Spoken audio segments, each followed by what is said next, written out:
نحبوا نعملوا معهد بتصورنا احنا، يبدا فرحان التلميذ كي يجي يبدا فرحان.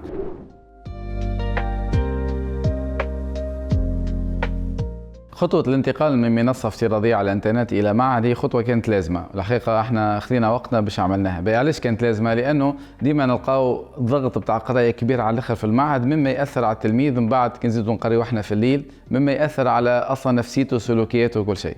فحابين نهبطوا على أرض الميدان باش نحبوا نعملوا معهد بتصورنا احنا، المعهد مش الضغط برشا فيه في القراية، دونك يكون معهد فيه نوادي، فيه يبدا فرحان التلميذ كي يجي يبدا فرحان. وان شاء الله هذه المعهد الحمامات هو اول خطوه في سلسله معاهد جايه في الولايات الكل باذن الله ان شاء الله.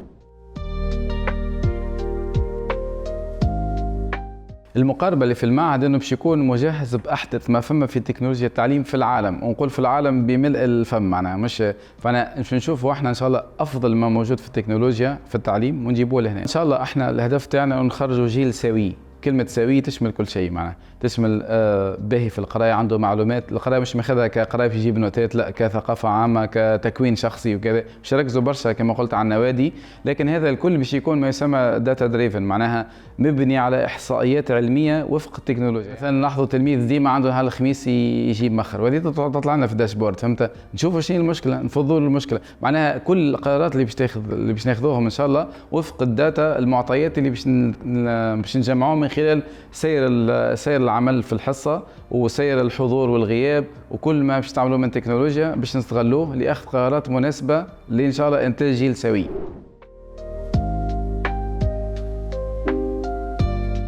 نحن شعارنا في طاقة أكاديمي تهنى على قرايتك، وإن شاء الله في المعاهد بتاعنا زادة تهنى على ولدك، إن شاء الله باش يكون الولي حاضر في كل العملية التربوية من خلال التطبيق اللي باش تكون عنده، باش يتابع ولده شنو النشاطات اللي يخدم فيهم، شنو الأعمال المنزلية، شنو كذا. وبعد زادة إن شاء الله عندنا لقاءات مكثفة مع الأولياء، وإن شاء الله عندنا ما يسمى الكوتش، معناها مدربين وخبراء باش نحكيو في تربية الأبناء للأولياء وكذلك للأبناء إن شاء الله.